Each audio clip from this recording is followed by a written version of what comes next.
My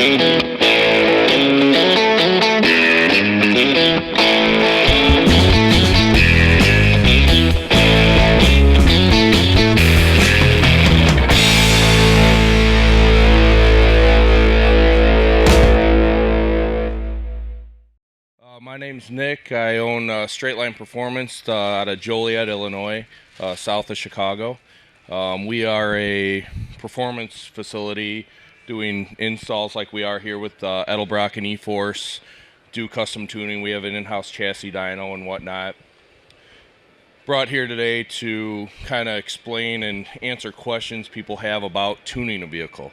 So we go into the computer, download files, and make our changes in the computer to run a car a certain way, whether you're racing it, cruising it, just doing it for show. Some people just want a little bit extra off the line. Those type of changes can be made also. We used to be able to do the C4 cars where you could go in and do a chipset in those, but a lot of the manufacturers didn't stay with the times, and those companies ended up dissolving. So you can buy some like chipsets for those vehicles that you can make small changes in, but we can't get into those computers anymore. So most of our tuning, whether it's the Corvette world, we do Ford and Dodge Chrysler for tuning anything OBD2.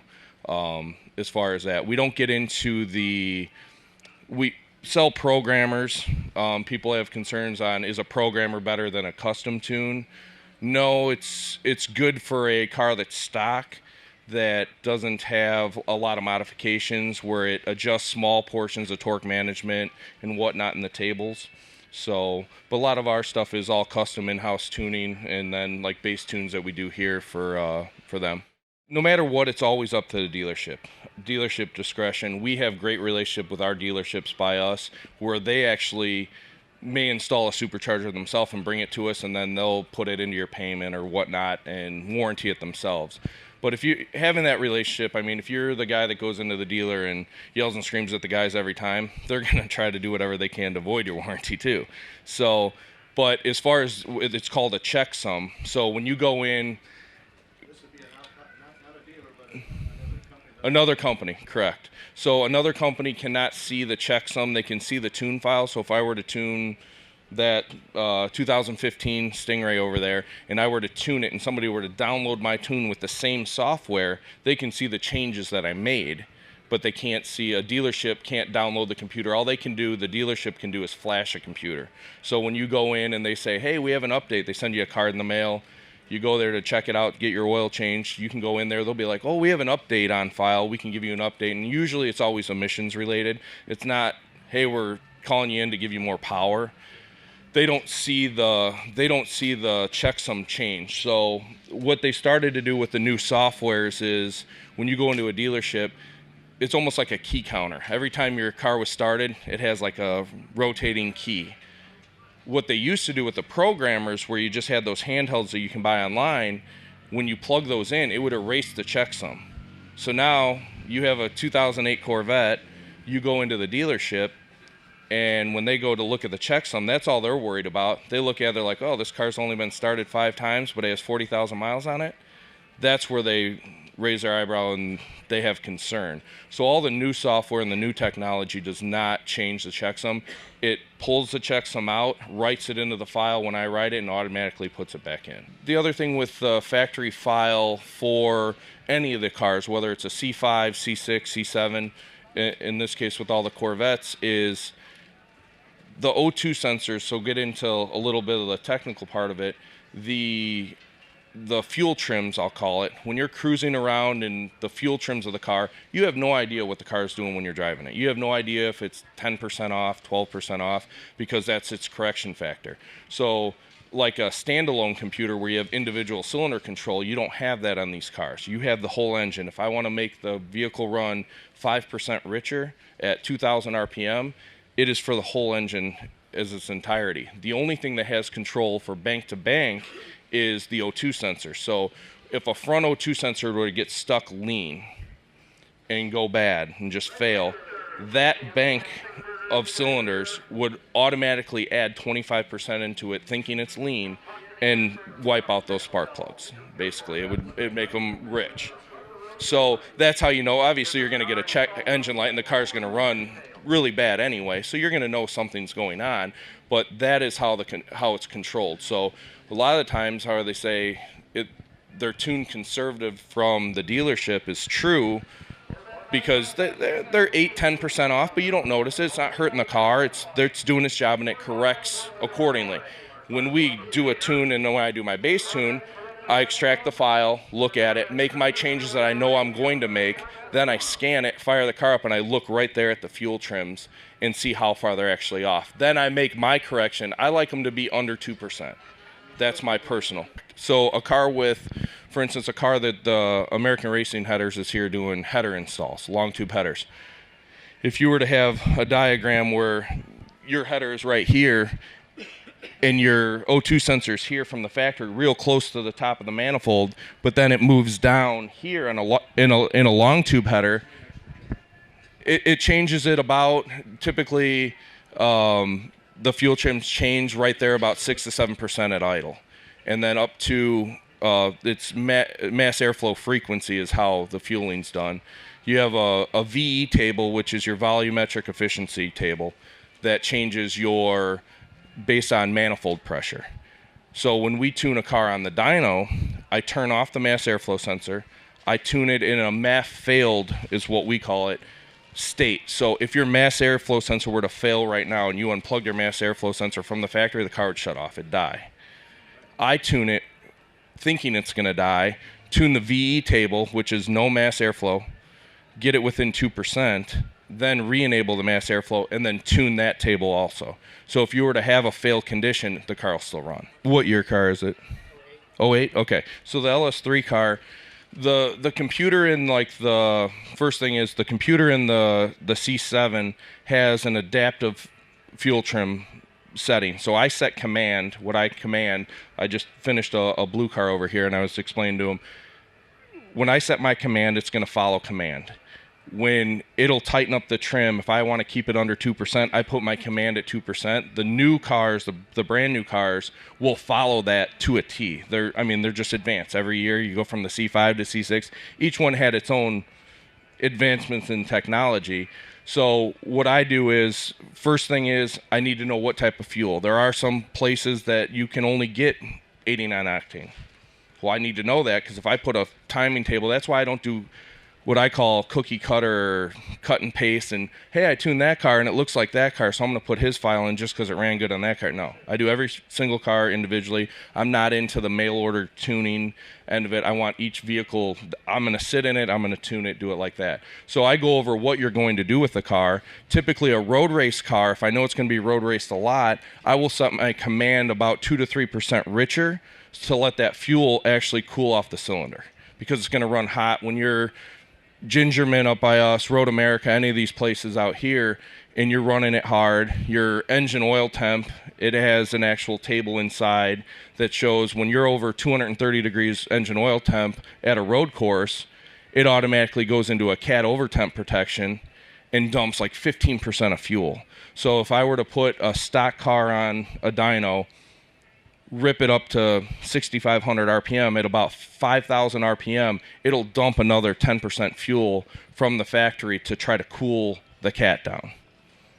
I don't want it to do that, because it's not good for the motor. It's just it's all emission. Everything is emissions related as far as that. So what fuel you're using is important. What you're doing with the car, if you're going to drag race it all the time, cruise it. As far as like if you're just daily driving it to a road course, if I know you're going to road course it hard, I can go into the high and low octane tables and make those a little bit different, so it follows that under high demand or high load, and I can change it like that also. In what year car? A C5 car? Yeah. So like I was saying, a stock car, the biggest thing is with all the cars, because you've heard the term fly-by-wire. There's no cable from the pedal to a flap. There's pedal map versus throttle map. So where a stock car picks up, I had a guy come in and he's like, he wanted to do headers, a gear, this, that. I'm like, let me take the torque management out of the car and go rip the car. And it makes a difference. You can go out there, and when that torque management is off, and obviously you have your traction control off, you can actually notice a seat of the pants difference. Did this gentleman's car here yesterday. He had a Diablo Sport handheld before, and they do nice for stock cars. They have nice little changes, they are, but again, it's cookie cutter. They make 10,000 of these, stack them up, and they sell them all across the country. Not one of them's different than each other, and not every single one of your cars are the same. There's little variances, whether it's, again, fuel or whatever's related.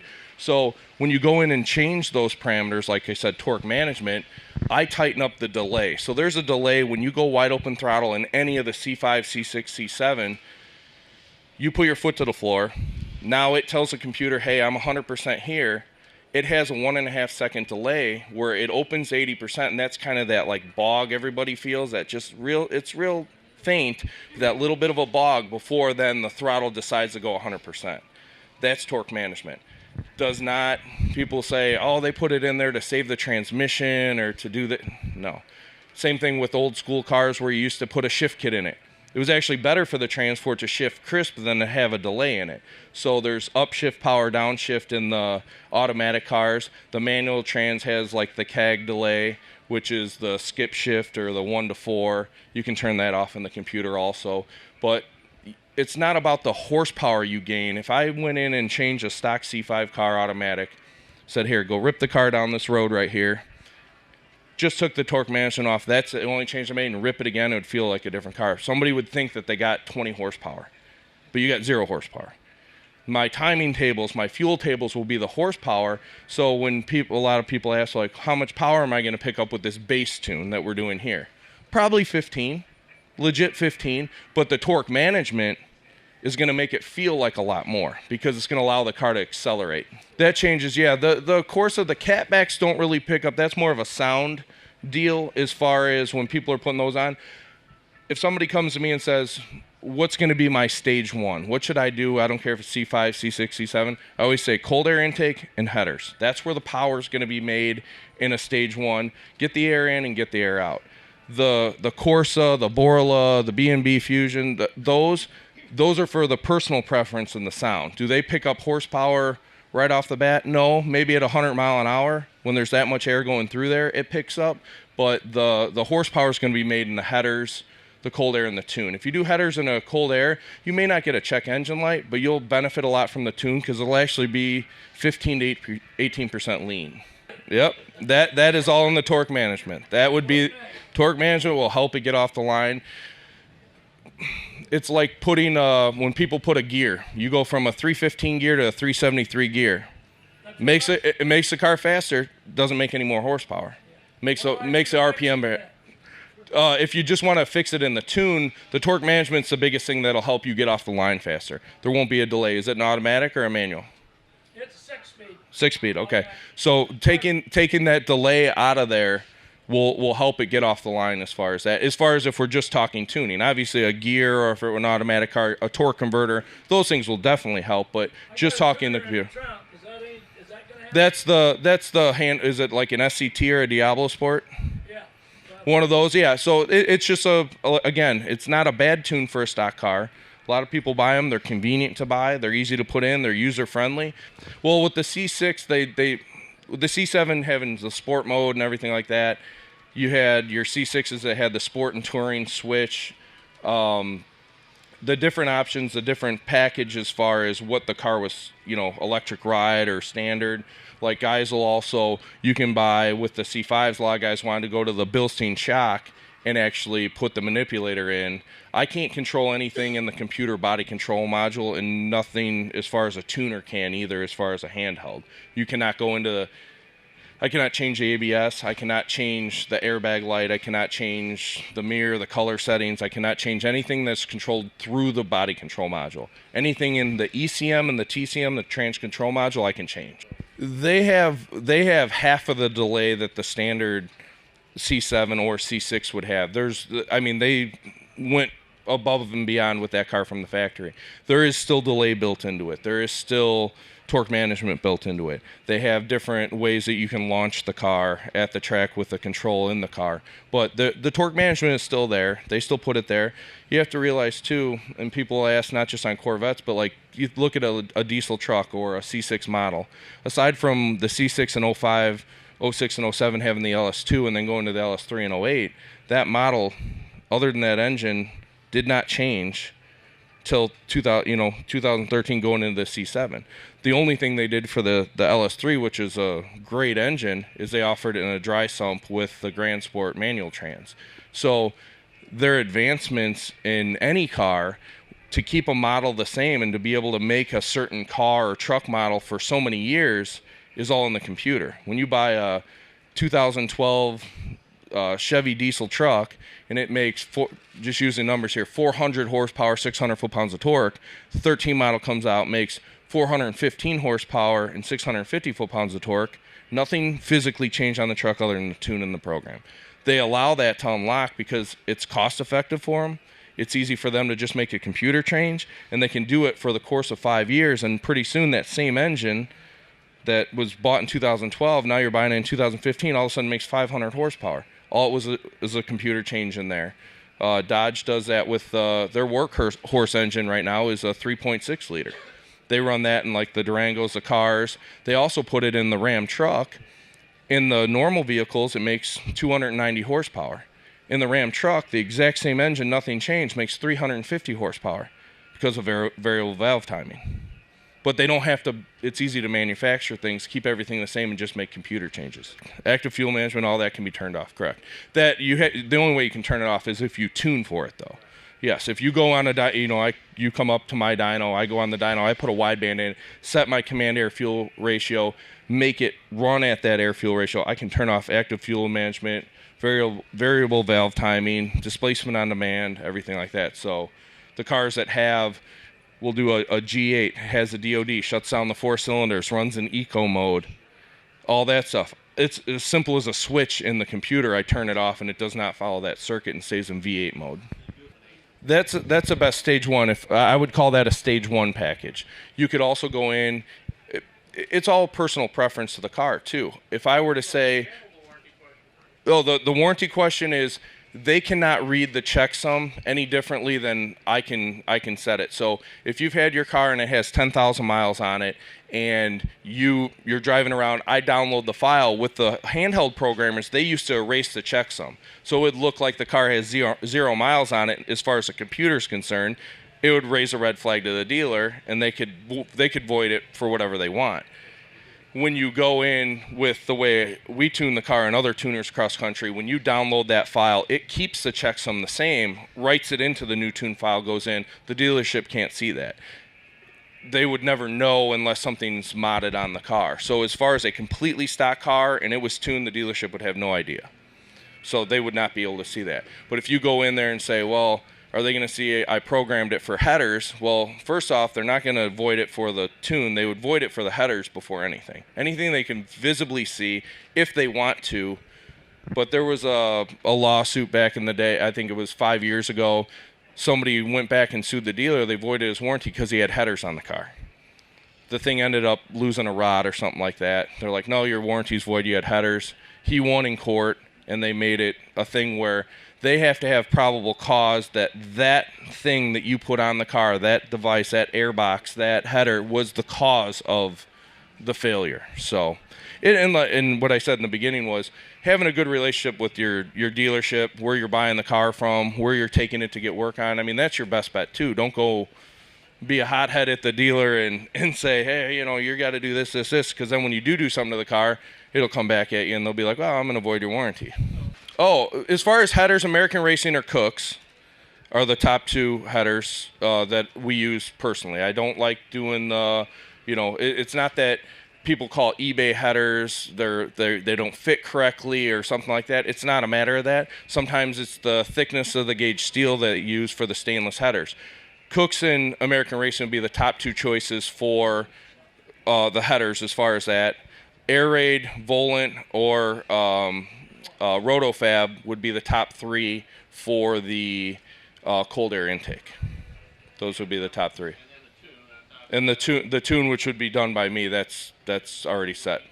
The only difference in level of tune, no, I tune every vehicle the same. Per the car in front of me, I tune them the same. The only difference is, can I go further in the tune if I have it on my dyno with a wideband in? Yes, I can actually pick up maybe another 10 horsepower if I'm on a dyno. But for what we're doing here, the base tune, I tighten up the fuel trims, do everything the same. The timing, torque management, and everything there, all those are done the same. There's nothing different. I can't do something less. Everything would get done the same.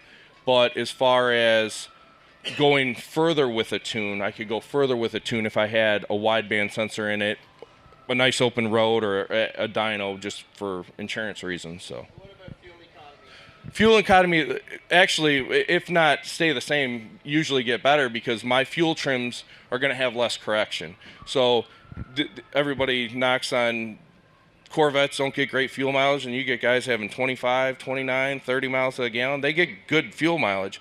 The thing as far as that is, they're getting that fuel mileage still with 8-10% factory correction. I want to be at 2%, so I'm going to make it work less. So it's not going to have to adjust as much, so it doesn't affect it. I tell people fuel mileage is dependent on how heavy your right foot is. It's illegal to put a simulator in a car. So if you were to pull your rear O2s out and put a simulator that plugs in, you can buy them online, that is illegal. That is taking an emissions device off. If you have to pass a visual inspection, also do not take your cats off if you have to pass a visual, unless you know the guy. But as far as the parameters that I change in it, I make it so it will never trip an MIL, like a DTC light, so you will always pass emissions. We're south of Chicago. They're very strict by us. All the cars we do have to pass emissions. We have 900 horsepower cars that pass emissions. So all that gets changed in the computer, so it is emissions compliant, but nothing is getting deleted out of it. So when they plug in, everything is there. Everything that they need to scan, pre and post catalyst test, everything as far as that, evap, everything is still enabled in the computer. I just set it where it cannot reach the criteria to set the light. So I'll set my numbers. For instance, if I look at like a car, the C5s came with an air pump. Used to pump air into the exhaust to help heat up the cat, to help burn the gas. I can set that where it doesn't turn on until 285 degrees. Well, obviously, if the car gets to 285 degrees, there's something wrong with it. So it can never reach that criteria. What I do is, if a car comes to me completely stock, I always go into with the assumption that it's going to have cold air and headers. So I make my changes as far as the codes are concerned already in there. Yes, if you want it tuned optimum for the fuel that it's going to need to have the headers and the air box on it, I would have to make those changes again. So yeah, so I always tell people, if they're like, well, I'm thinking about getting headers later in the year, 2 months down the road, I'm like, well, then hold off on the tune. Why do things twice? I obviously give people who return a discount anyway, but why do it? Why do it twice, especially in that short a time? If you're going to do a tune now and not modify the car for 3 years, then it really doesn't matter. I mean, we'll tune it when we do the modification to the car.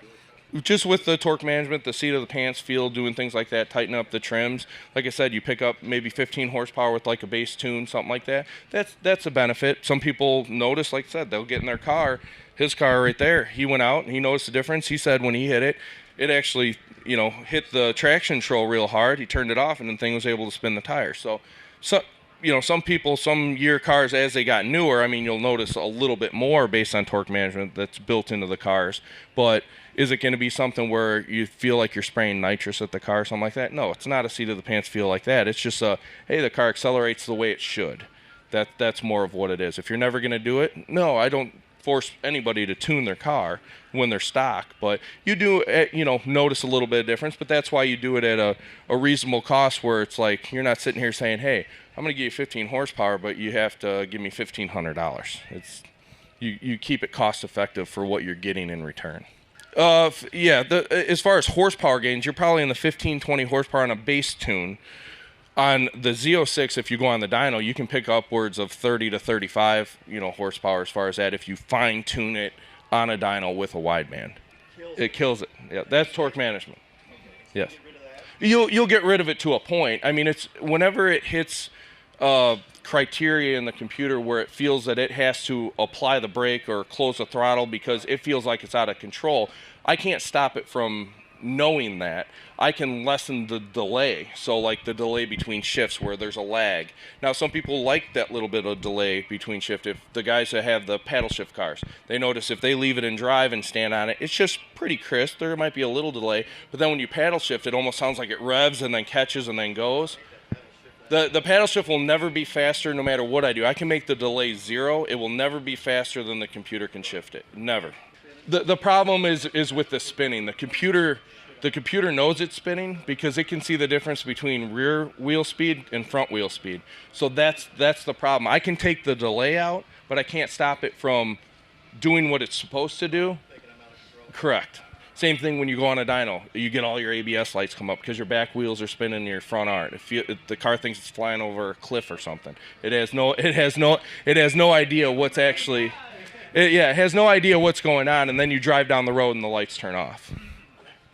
As far as blowers, depending on what you're doing with it, no, it's all on how you drive it. Another good question people ask also on the same line is, does it blow up my transmission? If you're a 16-year-old kid and you get in a Corvette that has a blower on it, and you go out here and you start doing donuts and spinning around, it's going to blow up. But if you drive it the way it should be and not like downshifting where you're not supposed to be, if it's a manual trans, things like that, as long as it's tuned properly. We had, for instance, a car we did that ran really well. It was a base C6 with the automatic trans, 2008 LS3. Put a supercharger on it, put methanol injection to keep the air charge cool, and the vehicle ended up making just under 800 horsepower. The car went to the track, drove to the track, got 28 miles to the gallon on drag radials, went to the track and went 980. And as long as it's tuned properly, like obviously you're not doing a base tune in a car like that. That is hours of time on the dyno to fine tune it and make sure the trims, everything is correct, because you have to realize when a blower's on the car, when you're cruising and you're not in boost, it's still pulling vacuum. It's no different than when the car was naturally aspirated. The only time where the tune comes in and makes a difference in that is obviously once you start to get into boost, or or guys that have nitrous, same thing. Your tables change there. Your drivability and your cruising, it still pulls vacuum like any other motor pulls vacuum. The blower is just being spun by the motor. It's based on pulley size and whatnot as far as that. And then you go into the turbo cars that are more efficient for the reason of the only thing that drives a turbo is exhaust gas and expansion. The closer you can have it to the header or to the manifold, the faster it can spool. They sell rear mount turbo kits. They spool slower because the exhaust gas needs to expand to spin the exhaust turbine. You put it in the back, it takes longer for it to spool and longer to make boost as far as that. I think the biggest thing is there's other great tuners across the country. We're not the sole tuner. We're not the only one in our area. The thing is that I go back to the cookie cutter thing. We'll take the time, we schedule people, and they get X amount of hours. If I can't fully tune a car, whether it has a blower or not, within 4 to 4.5 hours, there's usually something going on with the car, something wrong, maybe a bad spark plug, maybe a wire, maybe an injector bad. We allot X amount of time for each car, and you're given that time. It's not you get 3 pulls on the dyno, you get 5 pulls on the dyno. Everybody gets the same amount of time. We take the time with each one. We never upload, like if I'm doing stuff here, you'll never see me open another file and have it next to it and make changes like that and copy and paste into something just to get it done quicker. I think we take the time with the vehicle to, make sure it's, correct. We don't want a vehicle. Sure, you may have one that leaves and then, hey, all of a sudden it started doing this. It's like, hold on, let's look at it. I had a guy come back. He drove it for 2 hours, came back.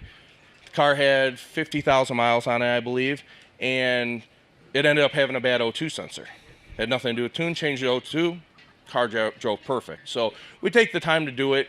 Explain, even when you're here, I'm trying to, we have a broad set of questions here, but I try to actually show you, if you have a question, you're not only paying for the tune and our expertise, it should be a learning experience. Not that you're going to go buy HP tuners and tune your car, and some people do, but any question you have, if you want to pull up a chair, sit next to me while I'm doing it, your questions will be answered as far as that. You'll get the learning experience because that's what you're paying for. Whereas a lot of the people that actually come to us, and it's not specific shops where I understand the liability. I'm not going to have you standing next to the car while I'm ripping on the dyno just in case something happens. No, but I'm going to show you through it. I'm not going to say, hey, there's a couch in that room, go sit on it, I'll tell you when it's done. It's not like that. You're spending thousands and thousands of dollars on a car, let alone the modifications you're going to do to it. So you need to be educated on why you're doing it. You know that it gives you horsepower, but what did I change in the computer? You need to know that. Your buddy asks you, hey, what'd you have done? I don't know. They put me on a couch and gave me my car back. But if you were to come down where Chicagoland Speedway is, Route 66, on Laraway Road, the road that goes east and west, we're right off of that road. Right there, we're actually New Lenox Township, but a Joliet address. We're the farthest east you can be and still be in Joliet. So it'd take about 7 minutes from our shop. We can see the racetrack from our shop. So something with at least 10 degrees of overlap in the exhaust side. The LS3, the way the heads go, the cathedral port head always promote a tighter exhaust duration than an LS3 head. The cathedral port head makes good power. The LS3 head makes good torque. When you pick a cam, so you'll hear numbers or advertised duration at 50, like a 224 cam or a 228 cam, that would promote more of a cathedral port. An LS3 head is going to promote something where it's going to be like a 236 cam because of the exhaust duration and the square port. The square port in it promotes good torque. The runner of the LS3 intake promotes good torque. Still spins good RPM, but as opposed to the LS7 head, which is also a square rectangle port, but it's a raised port. It's like the old high ports for the Ford cars. They promote high RPM and big torque, and you can have a tighter actual duration as far as that. So something like that, if it were a manual trans, does it have headers, anything like that? Stock, nothing else done. Cam, I would say you'd probably be in something probably like a 226, 232 cam. The lift would be split to the intake side, so it can actually RPM well. So it'd be like a 610, 595 lift, probably cut on a 114. Some are probably from our old shop. I've been open for over 11 years now. We started off in New Lenox in 1,600 square foot, kept getting bigger, renting more units, exhausted what we could do in that building. So then 2 years ago, this coming November, we got a 12,000 square foot facility that's our own standalone building. So we have our chassis fab. We build race cars. We're the two-time, anybody follows drag racing, NMCA, we're a two-time defending champion Extreme Street Racers. Just won the championship 2 weeks ago again.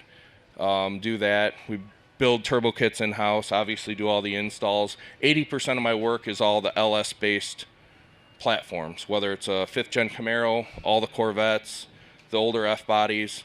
That's 80% of our work. The rest is caught up with like the new Coyote motor stuff. We do a lot of supercharger stuff like that.